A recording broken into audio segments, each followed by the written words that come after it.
The nation of Armenia became the first country in history to have established Christianity as its official religion. Despite this long history, the Armenian people have been subjected to persecution, most notably during the Armenian genocide at the hands of the Ottoman Turks during the First World War. Now, since December of last year, Azerbaijan has blocked Artsakh, which is an Armenian republic, attempting to drive the people out of their homeland. We reported on this back in July. Here tonight with an update on the blockade and the damage it's causing the Christian community in the region is Special Advisor to the Philos Foundation and Armenian affairs expert Simone Rizkallah. Thank you so much for being here, Simone. We had Bishop Mikhail Muradian in July, and he painted a very stark picture of the plight of Armenian Christians due to this blockade. 1 month later, where do we stand? Although there has been, thanks to you and others who have brought attention to this issue, there has been more media attention, but certainly not enough. And in terms of the situation for the Armenian Christians in Artsakh and the Nagorno-Karabakh, things they're more and more dire. Earlier this week, there were reports that the blockade might be easing due to the movement of a few Armenians across that Nagorno-Karabakh blockade zone. Is this an indication that a deal is on the horizon? What are the negotiations? Are there negotiations going on at this point? Certainly the Azeris want the perception that there's an easing of the blockade, and the way that perception is being perpetuated is that, for example, college students who have dual citizenship with Russia, Russian passports, Russia is, friendlier and friendlier with Azerbaijan, are permitted to leave Artsakh, Nagorno-Karabakh, but that's a one-way exit ticket. They won't be able to come back. And so it looks like, so it looks like, oh, look, see, there's people there's movement happening, but that is more a PR stunt than anything else. If the blockade's allowed to continue, tell us what the immediate result might be. I mean, there has been talk, you mentioned it earlier, that a famine might ensue. When Bishop Muradian was here, he spoke of children essentially being starved. Yeah, I mean, that is still happening, and it's only increasing in its drama in the coming weeks. We have reports of, for example, I think it was last week, a 40-year-old who died of starvation, and that was tweeted out. The lack of fuel, so the lack of transport is very real. The reports of miscarriages because ambulances don't have the fuel to go take the women to get help. So it's dramatic. It sounds dramatic because it actually is dramatic. There are reports of Azerbaijani troops shooting at Armenian outposts along the border. Also, I read this week Armenian college students, and you mentioned this a moment ago, leaving the region because the schools in Artsakh are not reopening in the fall term. How devastating is that? And are there any chances that these schools and universities might reopen? I mean, I don't know how they possibly could. I think the question is how. For school children, first, how do you get there if there's no fuel? The weather conditions, depending on the season. They're hungry. They're traumatized from living under a blockade for 8 months. I mean, how do you go to school in those conditions? The teachers are hungry.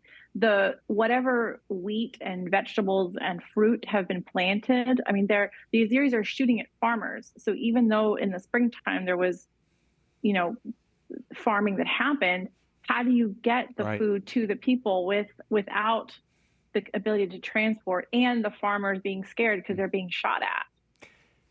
Simone, what is the political answer here? I mean, I got a lot of letters after we had the bishop on of the Armenian eparchy here in the United States. People want to know, what can we do? I mean, who politically should we be leaning on, both as the United States and as private citizens? Yeah, I definitely think that to continue to put pressure on the Biden administration to withhold the waiver for Section 907, the Freedom Support Act, continue to be strong in making demands that we simply cannot give Azerbaijan American money if they continue to be aggressive towards Armenians. And there are weekly shootings. And last week, I mean, this is reported every week, an Armenian soldier died. And of course, what they would love is for Armenian soldiers to shoot back, and that's a pretext for war. But Armenians won't, because we want to avoid war. So we just have to keep dealing with the shootings. And you mentioned that provision. That is the military assistance program, which the United States gives funds to Azerbaijan. Now, this is apparently being slow-walked because the Biden administration is concerned of the ethnic cleansing, potential genocide here. Is there any truth that Washington is getting the message? We have yet to see it. I mean, I have the same question as you do, Raymond. I have the same exact question. There's all these meetings that are happening. We hear, in Europe, there's, peace treaties trying to be brokered by the UN, Russia, the United States. But to what end? Where are these meetings going? When will it actually end? I'm very curious to see that. Well, the United States should at the very least demand that blockade stop. I mean, we can't withhold, we send hundreds of billions of dollars to Ukraine, to try to protect it. Here are fellow Christians dying in a region where they're being starved for 8 months. Nobody says or does anything. So it is kind of infuriating. What about the Armenian allies in the region? Well, it doesn't seem that Armenia does have many allies, which is why U.S. support is so crucial. We don't really have any reliable neighbors or allies. So, there were reports. I read reports of. I just read reports, and correct me if I'm wrong, that India, there were warming relations between India and Armenia. Is that true? Could that provide a buffer? That is true. That is true. And it's again, there's still more information that needs yet to be known about that. But that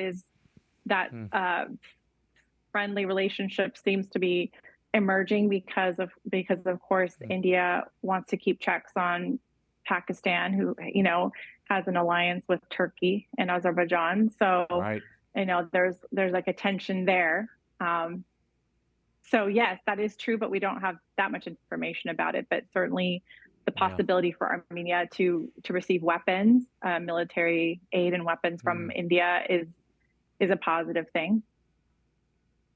Before we go, there's a prayer vigil, I know, to pray against this Armenian Christian persecution. That's happening on Friday, August 25th. What can you tell us about that? How can people join? Yes, please go to spiritualdirection.com/Armenia. Please sign up for this prayer vigil. We really do understand that this is also at the heart a spiritual battle against people who will not give up their Christianity, their Christian faith, or their right to freedom and self-determination in their ancient homeland. So please join me and Dan and Stephanie Burke at the Avila Foundation, and Chris Check from Catholic Answers, and Gia Chacon from For the Martyrs, and all those in the Avila family, as we really we're going to pray a rosary, Divine Mercy Chaplet. Bishop Michael will be there to lead prayers in Armenian from St. Gregory of Narek, who's a doctor of the Catholic Church, number 36. And so we really know that perhaps, the greatest force, and I know that John Paul II believed this, and all the saints, that the true power is in spiritual and cultural power. So we really want to storm the gates of heaven with our prayers for the Armenian people, because as we discussed, this is truly a mass famine, ethnic cleansing, and a genocidal aim against the Armenian Christians. So please join us for that prayer vigil. The Hosanna app is starting a novena, on the same day, 9 days of prayer. Simone Rizkallah, we will leave it there, but I think you're so right when you mentioned John Paul II. He and Maggie Thatcher and President Reagan, they understood that you had to take both policy action in the temporal realm as well as spiritual action simultaneously. I worry that Yes. in this situation, there is no policy action. There's nothing clear and concrete. That needs to be remedied. We need to get the political leaders focused on it, and the activists need to focus on what they really want here. But at the least, this blockade has to stop, and maybe that has to be the message. For more information about the prayer vigil against this Armenian Christian persecution, visit spiritualdirection.com/Armenia. For more details. To keep up on what's happening on the ground there, visit philosproject.org/Armenia. Thank you again, Simone. Thank you.